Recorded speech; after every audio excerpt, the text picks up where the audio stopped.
so the whole reason that Speak Up for Women came about was because of this one bill. Do you want to kind of talk us through?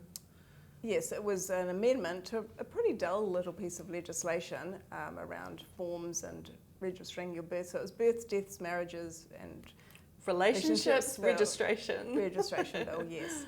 And the one little clause that got added after it had been through the select committee process was that you could just choose without having to prove anything to change your sex on your birth certificate. So our concern was that some males would use this for predatory purposes.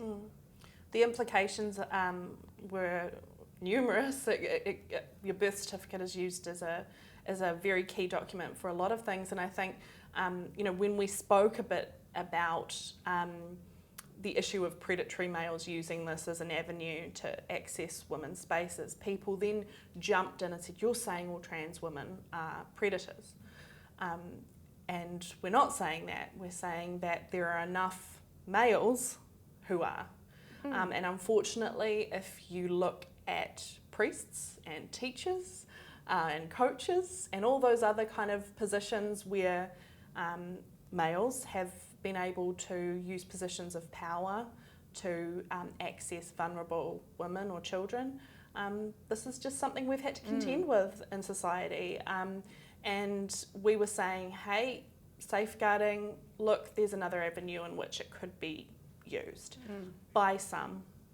But it's a real tricky one to discuss because there's some real sensitive issues. You need to have a good faith discussion, don't you? To say, clearly, not all males, not by a long shot. Very few males, and certainly not all trans women. I remember actually meeting you in a cafe. I'd found you on Twitter, and I thought, hey, this woman's like writing about stuff that sounds like what we're talking about.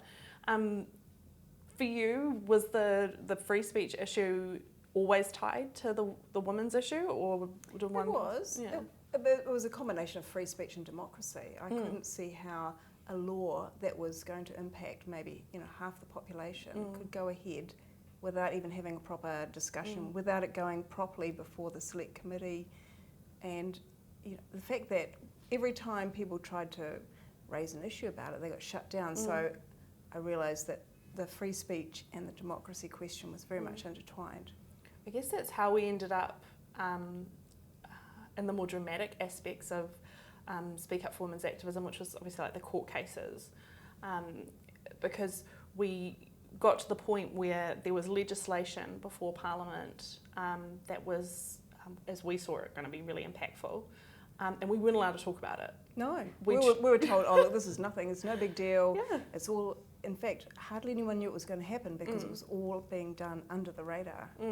I thought it was really shocking that it became a local government issue, so where central government was passing this law that we didn't like, and we wanted to talk to people about our concerns about it, what we thought were the big issues, how we thought that the law could be written differently to improve it. And then we tried to book meetings in local council buildings and libraries and whatnot, and suddenly these councils thought that they were entitled to say, no, you can't speak about this, despite it being before central government, before Parliament. It was crazy. It was quite bizarre, wasn't it? Because usually you can book those rooms for all sorts of events. I booked them on many occasions for political causes, and I know they get used by people across the board, and there's never any question about what is the topic and are you allowed to speak about women's rights. That was the other thing that I found quite shocking, that we're saying there's a concern to women here if you change the law so that anyone can identify as a woman and have access to women's spaces. Surely this is a big deal, and we can see some problems. We need to discuss how we would resolve those problems. And beyond that, even if we were totally wrong, if we in 10 years' time decided, oh, we did actually get that wrong, we shouldn't have been on that side or whatever, for them to shut down the conversation was wrong regardless. We should have been able to express those concerns, just like if the government is going to change the speed limit on a road, people can have a discussion about, is this the right thing for them to do, isn't it?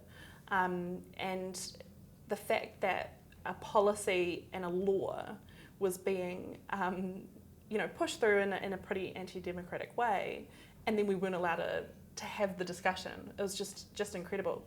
And the funny thing was, when we look back, the dial had shifted even in a few years, because remember we held an event actually just down the road here at the, is it the Alan Melville? Yes, yeah. The Pioneer Women's Hall. Yeah, and we held an event there, no incidents, no protesters, I don't think. We had Lewis Wall come and speak, and we disagreed with each other, but that's fine.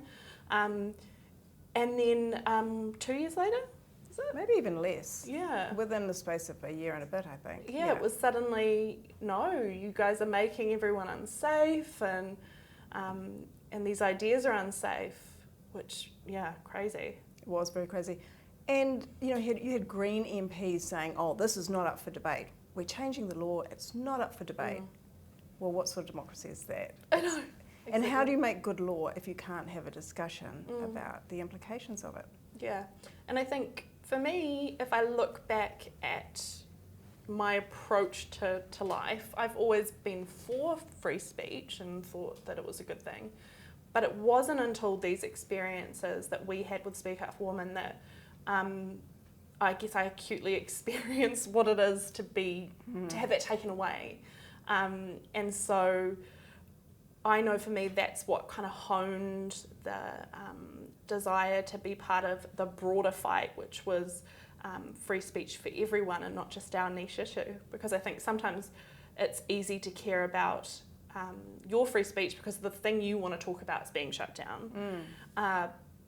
But unless we get out there and apply broad principles, nothing's going to change. And so then I guess we kind of became not reliant, but we jumped in with the Free Speech Union thing. And you took a court case against Palmerston North Council. How did that come about? Well, I mean, like you, the whole free speech thing had been a little bit abstract for me. It's something I agreed with in principle, but here was a real tangible instance when we desperately needed the right to hold public meetings. And so we had booked all these public venues, and then one by one councils kept saying, no, you can't use the room. And so it was a timing issue too, like Christchurch Council had said no, but the date had already gone, and then the next up was Palmerston North and Auckland, so we took Palmerston North Council and Auckland City Council to court, saying that it was completely unreasonable to stop a women's group holding a meeting. We were of no danger to anyone. This was legislation we were talking about. And Auckland City Council came to an arrangement. They agreed before the end of the court case that we actually got a kind of upgrade in the rooms we were after. They saw the writing on the wall. Yeah, they did. And also Wellington City Council sent their lawyers along to observe, because we had said to them, you're next. Yeah, you're next. Dunedin City Council had agreed to a negotiated thing with us too. They had started out with the kind of cancelling objective, and then their mayor was very outspoken, wasn't he? He was. But the CEO of the council was in favour of free speech, and so she made a difference there, I think. Yeah. So it's so funny, like one person in an organisation can make such a difference in the space. If you've got kind of these censorious people in like the middle management space, they can shut the whole thing down. But if you've got that like one brave person who's there willing to say, oh, hang on, like, true, it's kind of our job to do this or allow this, it can make all the difference. And we're like a relatively small grassroots organisation, made up of volunteers, hundreds of women who had all become very strong on free speech, had really shifted in many ways their ideas through their own experience. But I mean, to take city councils to court is a big thing, and there's no way we could have done that on our own. I don't think we wouldn't have had the confidence, or we had a QC who was willing to do our case, but the Free Speech Union really came through with the solicitor, fundraising, yes, and publicity, and just knowing that you're backed by an organisation. They're not big and powerful, and they too are pretty grassroots, but having that kind of alliance really did help it an awful lot. Yeah, exactly. And I know that one of the most satisfying things for me was when you won your case and the judge said in his ruling that there was no way this group could be considered a hate group. And so for me that was like, we'd been told for years, you're a hate group, you can't speak here, you can't say that, da, da, da. And here was a judge saying to us and saying to the council, don't be silly. These are just women who want to have a chat about a piece of legislation. The funny thing is, though, that despite that all being on the record, and we splashed it everywhere because we were like, see, they know. It hasn't stopped people from continuing to call us these things. It's a trend at the moment just to mislabel people, to accuse them of being what they're not, because I think that's what works. They know that the majority of the women in Speak Up for Women are left-wing, very socially liberal, and being called transphobic was just such a slur. Painful, and that was, effective because it was so untrue. And if we were some hard-nosed, right-wing bigots who were super transphobic, we would have just gone, oh yeah, whatever. Okay, well that's accurate, yeah. Yeah. No, you're absolutely right. I think that has been part of the social aspect of censoring groups like ours, is using and weaponising taboos and insults, because as you say, our group is not full of hardened activists. Most of Speak Up for Women are mums or lesbians or both. And that's because those kinds of people are highly affected by this legislation. But these are women who aren't your typical engage in political activism type people. They are everyday, ordinary people. So if you call them transphobic or if you call them racist, that gets lumped in for some reason with it all. It's going to hurt and it's going to have a chilling effect, because you don't want to be the next one labelled such and such. And for me, unfortunately now, despite the fact that I am adamant that I'm not transphobic and I don't like being called that, it just doesn't hurt anymore, because it's I think they made the word meaningless. Yeah. Actually, it's just been said so much, and it's like, it's ridiculous. And I think that they discredit their own movement when they do that. Because who's going to take you seriously when you've called every man and his dog, or every woman and her dog, a transphobe? People are going to go, well, is everyone really? So I think the success in the court was a big morale boost to us, but it was just one part of the whole campaign, wasn't it? Because the legislation still was there pending. Yeah. But I think when we look back, we can see we had quite a few successes. We won the right and established the right to hold meetings in council buildings, and I think that's an ongoing right that other community groups will benefit from. They'll be able to use that as a precedent for sure, because this isn't going away and we aren't the only issue. Yes. And I'm sure that other people who are talking about things that have been deemed no-go zones will be able to use that case law and say, well, actually, do you want us to take you to court? Because we'll do what these guys did. True.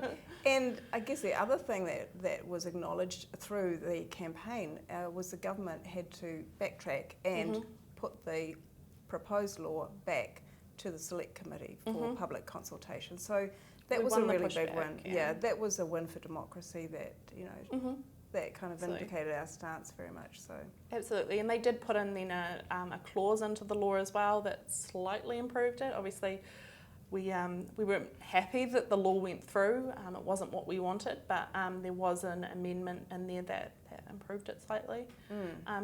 But I do wonder if a proper, transparent process and open discussions had been allowed, and if we'd been able to engage with people without all of the social censoring and the official censoring, would a better bill have emerged from it? I think so. It would, and the whole process would have been less polarised, a better exchange of ideas rather than this is not up for debate and we had to fight just to even hold meetings in public. Yeah, totally. And at our ripe young ages, we have retired from Speak Up for Women. A wonderful group of women have taken over, and we're keenly supporting them. But I know for me and you, we're now really focused on the wider free speech battle. Where do you see your involvement going? Well, I've just been really enjoying doing voluntary work for the Free Speech Union. So occasionally writing an article on a topical issue, when maybe something like the war in Russia, the Russian war in Ukraine, and what happens to the media when there's censorship and wars are going on. And doing lots of podcasts. So I've really enjoyed doing podcasts. I hadn't really done it before. It's similar to writing. You have to sort of clarify your ideas as in the process of it. But it's made me really appreciate the work of the union. It's a new kind of organisation. It has some of the aspects of a trade union in defending workers in their workplace, not around their wages and collective agreements so much, but their rights as people to have a life outside work as well as inside work. So important. And I really like that we went down this route. We kind of could have taken a number of approaches, but we decided that a union was the most appropriate because we could then legally go in and advocate for people in their workplace. And, trade unions, they established the 40-hour working week. They brought in those kind of protections for workers. When your right to exist outside of work is impacted by your boss's ability to fire you because you said something off the clock, you no longer have a 40-hour working week. You can't leave work. You're constantly on. And so I think this is such a new important frontier for workers' rights where you don't belong to your boss or your company. You have a mind of your own. You can have your own politics. And of course there's some lines that have to be drawn there, but I'm really proud of that stance that we're taking, and I really enjoy that aspect of our work. I know that there's been a few women that we've helped out who have had their work bring in their gender critical views and say that that's not on, and I think, wow, if the Free Speech Union didn't exist, these women would have been out on their bums, you know, and it's just so wrong. I like the energy that the union has too, because it's a new organisation. It's got that vibrancy. It hasn't got stuck in old ways of just doing the same thing over and over. It's just very energetic, and fun to be around, and really willing to take up causes. And that's the cool thing, is that we've got a real mix of people. We've got a mix of politics, and we are all able to engage on principles. So we get a case come to us, and we're not arguing the merits of the speech. We're arguing the merits of the case, and saying, is this somebody who needs to be advocated for? And that's really cool. It is really cool. And unfortunately, sometimes you're going to have to defend people whose speech you don't agree with, but you agree with the principle that that needs to protect them. Absolutely. I mean, that's what happens for lawyers defending people. That's what happens for nurses and doctors looking after people. We don't, I don't like you, I'm not saving your life. That's right, exactly. So it's the same applies for the right to free speech, the right to engage in the democratic process. Thanks for the chat. It was really good to see you, and I'm sure we'll catch up again soon. Yeah, awesome.